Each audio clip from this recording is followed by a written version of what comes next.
ایک سوال یہ بھی پیدا ہوتا ہے کہ جب آپ حرم شریف میں داخل ہوتے ہیں تو یہ طواف اللہ پاک کیوں کرواتے ہیں؟ عجیب سا سوال ہے نا بھائی. آپ اللہ کے مہمان بن کے گئے ہیں، آپ کی تو خاطرداری بٹھال کے کرانی چاہیے تھی، دستر لگنا چاہیے تھا. یہ اللہ پاک طواف کیوں کرا رہے ہیں اپنے گھر کا؟ آدم علیہ السلام کو جب اللہ رب العزت نے بنایا،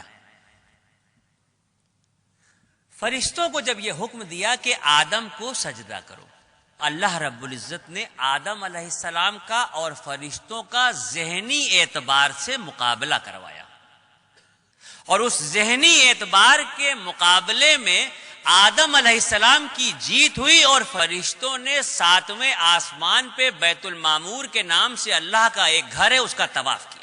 جب اس کا طواف کیا تو اللہ رب العزت کو یہ ادا بہت پسند آئی، اور اسی وقت جبرائیل علیہ السلام کو یہ حکم دیا گیا کہ آدم کو لے کے زمین پہ جاؤ اور بیت المعمور کے ٹھیک نیچے روئے زمین پر میرے ایک گھر کی تعمیر کرو، تاکہ میرے بندے اگر مجھ سے اپنے عشق کا اظہار کرنا چاہیں یا اپنی کسی غلطی کا کفارہ دینا چاہیں تو میرے گھر کا طواف کریں. اگر مجھ سے اپنے عشق کا اظہار کرنا چاہیں یا اپنی کسی غلطی کا کفارہ دینا چاہیں تو میرے اس گھر کا طواف کریں. اور سن لیجئے، ہم جو اللہ کی اشرف المخلوق ہیں، ہماری جب تک سانس چل رہی ہے آپشن کھلے ہوئے ہیں ہمارے سامنے. ہم زندگی میں جتنی بار چاہیں مکہ شریف جائیں، جتنی بار چاہیں حرم شریف جائیں، اور جتنا چاہیں اتنا طواف کریں. لیکن وہ جو بیت المعمور کے نام سے اللہ کا گھر ہے جس کے فرشتے صرف طواف کرتے ہیں، تو 70,000 فرشتے روز اس گھر کا طواف کرتے ہیں، اور ایک بار جو فرشتہ طواف کر رہا ہے قیامت تک اس کا دوبارہ نمبر نہیں آئے گا. اتنے فرشتے ہیں، اس درجہ طواف ہو رہا ہے کہ ایک بار جو طواف ہو رہا ہے وہ دوبارہ نہیں آئے گا. اب یہ جو زمین پہ خانہ کعبہ کی تعمیر ہوئی، تو اب تو ترقی ہو چکی ہے دنیا میں، ہر چیز آسان ہو گئی ہے.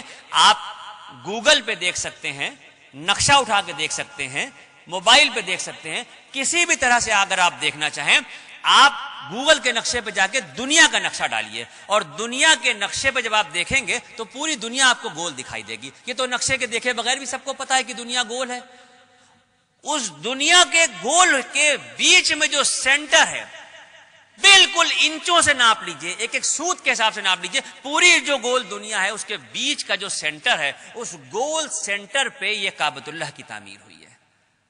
اب یہاں پر بات ختم نہیں ہوتی، یہ تو بات سمجھ میں آ گئی کہ دنیا گول ہے، اور دنیا گول ہے تو اس کے بیچ میں خانہ کعبہ ہے.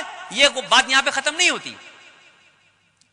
اگر سائنس یہ کہتی ہے، میں نہیں کہہ رہا ہوں، اگر سائنس یہ کہتی ہے کہ دنیا گول ہے اور گھوم رہی ہے، تو پھر میرا ایمان یہ کہتا ہے کہ مذہب و ملت کی پرواہ کیے بغیر اس دنیا کا ہر شخص کعبۃ اللہ کا طواف کر رہا ہے. اگر سائنس یہ کہہ رہی ہے کہ دنیا گول ہے اور گھوم رہی ہے، تو پھر میرا ایمان یہ کہتا ہے کہ اس دنیا پہ مذہب و ملت کی پرواہ کیے بغیر کسی بھی مذہب کا شخص ہو، ہر شخص جانے میں یا انجانے میں کعبۃ اللہ کا طواف کر رہا ہے.